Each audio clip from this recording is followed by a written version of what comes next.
In his new book, Creating the Quran, Dr. Stephen Shoemaker draws on Islamic traditions to show that there are as many as 10 compilations of the Quran that are seen as Uthmanic.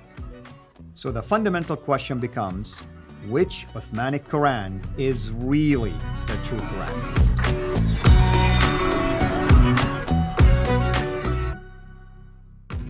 So Dr. J, which Uthmanic Quran are we talking about? Yeah, well, this is a real conundrum.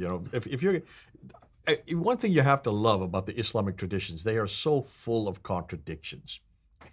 But God knows best. But God, God bless him, because I wish he did know best. Because if he knew so well, then why did he have so many contradictory introductions and phraseology, and also authorship? Because it's the authorship we're looking at. And it's not me that came up with these. These are all Shoemaker. Shoemaker found these. And all that Shoemaker did is just, listen, when you're talking about the Uthmanic recension, you're talking about that text. Let's see what the traditions say. Let's just unpack each one of them, because there's a lot of them that fly against each other and in the face of what we know the common knowledge is from Al-Bukhari. Al-Bukhari says it was Uthman. It's very clear. But he's not the only one that talked about it. He's not the only one referred to it. So let's start putting him up there, and let's just see the ones that he's come up with.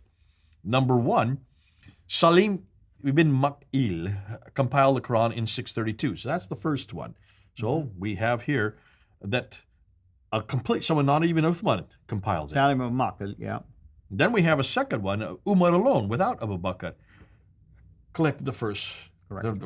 Throw Abu Bakr out of there. So he himself, the second caliph, was the one that did it. But then we have Abu Bakr without Umar, commissioned Zayd ibn Thabit to compile. So that just completely confronts it. Here's a third possibility. And then a fourth possibility. After Abu Bakr died, Umar then commissioned Zayd ibn Thabit to compile the Quran. So even not while he's living, this is after he died, he finally did so because he realized he needed to get this done. This hadn't been done before. A fifth possibility was that Umar asked Abu Bakr to have it compiled. He didn't want it to have it compiled because he said the same excuse that Zayd ibn Thabit had said, and that is, how can I do something that the Prophet hadn't done? So he waits for him to die, and then he has it done after he's dead. That's a fifth possibility that Shoemaker found. And then the sixth one is another one that you and I have heard, and we've heard this many times, and he found both Sunni and Shia sources for saying this, that Ali, Muhammad's cousin and son-in-law, it was he who actually compiled the Quran. And he compiled it in an amazing speed, 3 days, in 1 weekend. In 1 weekend. Yeah, there you go. Yeah. So you can see that is a sixth one that we've heard this, and I knew about this, but I've never really thought about putting it together. Thank you, Shoemaker, for doing this. That's not all. Aisha, the favorite wife of Muhammad, also compiled it. She was the one that was commissioned to do so, or commissioned herself to do so. An eighth one that he refers to are the 4 companion codices that were compiled not by Uthman at all. And we've already referred to that. We've intimated about. One was Ubay ibn Ka'b, who was up there in Damascus. Another was by Ibn Masud, who was in what is today Baghdad. Back then it was either Hira or Kufa. And then you had Ibn Musa, who is in Basra, which is in southern Iraq today. And then you have a fourth one by Al-Aswad from Hims, the city of Hims. So here's 4 companion codices that come long after Uthman. This is in the later 7th century, but from 4 different cities. That's where their compilations are. We've already talked about this. Ubay ibn Ka'b had 116 surahs in his codex. Ibn Ka'b, yeah. Ibn Masud had either 110 or 111, depending on which. Again, you can't even get that clarity.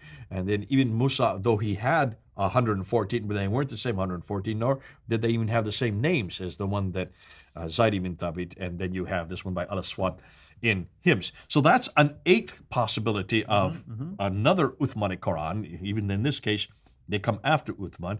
And then number 9, Saif ibn Umar. Look at the date. This is way back in the 8th century. In his book, Book of the Conquest, suggests there were several competing collections during Uthman's reign, and he authorizes a Medinan version to purge the others.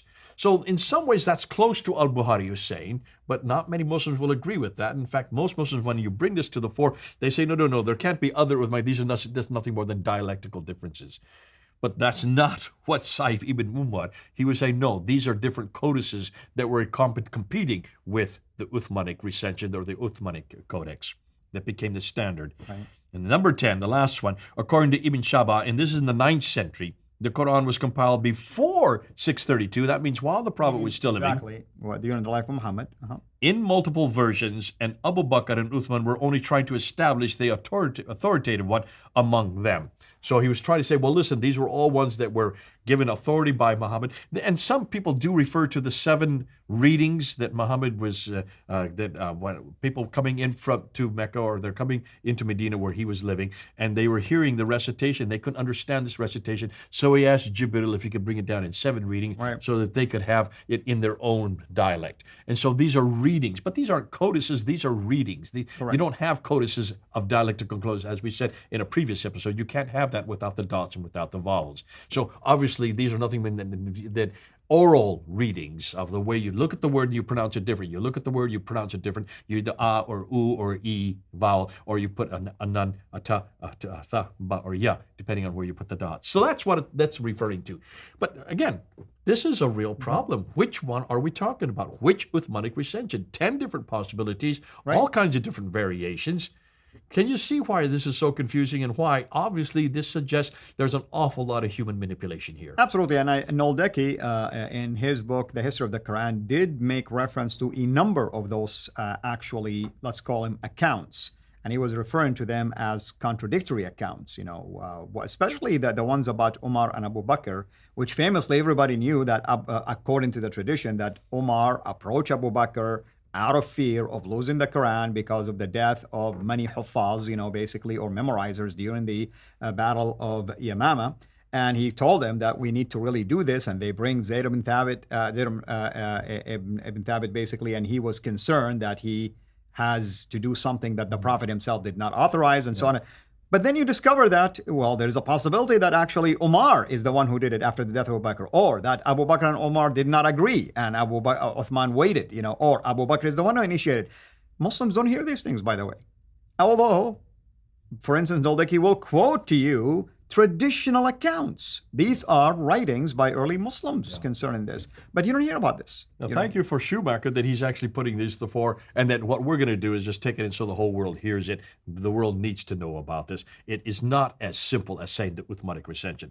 Which Uthmanic recension? There's quite a few variations, quite a few categories, quite a few different supports for different other traditions that are above and beyond, even with Uthman himself. In the next couple of minutes, I want to unpack this further from the area of what does this mean to our Muslim friends? Let's talk to them. Let's speak to them.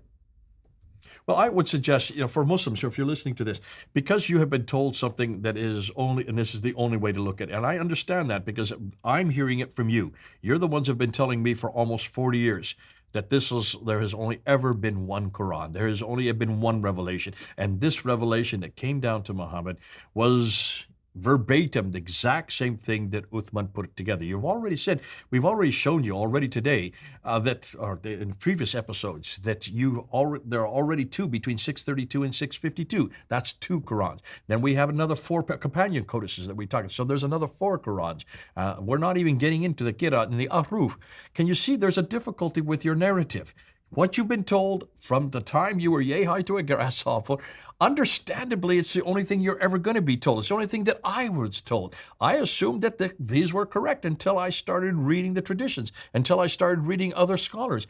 And certainly now, until I started reading Shoemaker, did I realize that an awful lot of this is fraudulent. You have not been told the truth. You have not been told what we now know.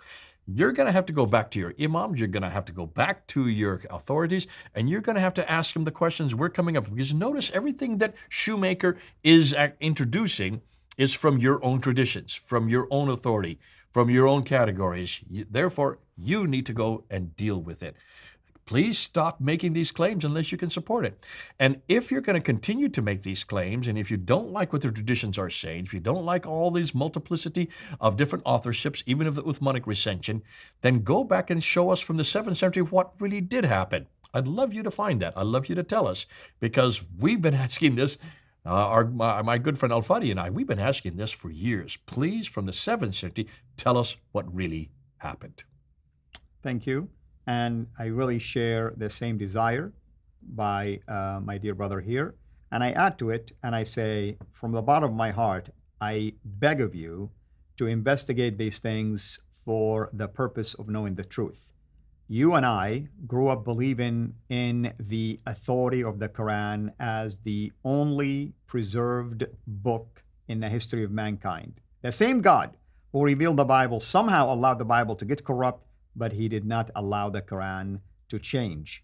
But now we're sharing with you evidence upon evidence upon evidence that that claim cannot be further from the truth, because all of the evidence lead to multiple problems, anywhere from the fact that it was compiled by a human to the fact that the Quranic manuscripts are incomplete.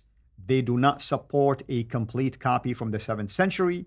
And at the same time, we have multiple ways of reading. Call it qira'at, call it ahruf, call it whatever you want. It's not going to change the fact that there are differences. And every time you look at the compilation of the Quran, or the compilation of the standardization of the Quran, or the standardization of the qira'at, or what we call today the 1924 Cairo edition, human factors were involved at the heart of all of these processes, which tells me if God was behind it, then how come he did not preserve it in the first place, allowing people to struggle and wrestle with deciding what were the correct readings, what were the inspired, basically, readings, what is the actual copy or the original copy of the Quran, and list can go on and on and on. May God open your hearts and your mind to know the truth. Until then, have a blessed day. Thank you for watching this video. Be sure to like and subscribe to our channel, Sira International, and click on the bell so that you receive notifications whenever we publish a new video or go live. I would also like to appeal to you to consider becoming a Patreon patron by clicking the link right below. By doing so, you can give towards the production of these videos. There are also other options for you where you can give to our channel. I thank you from the bottom of my heart.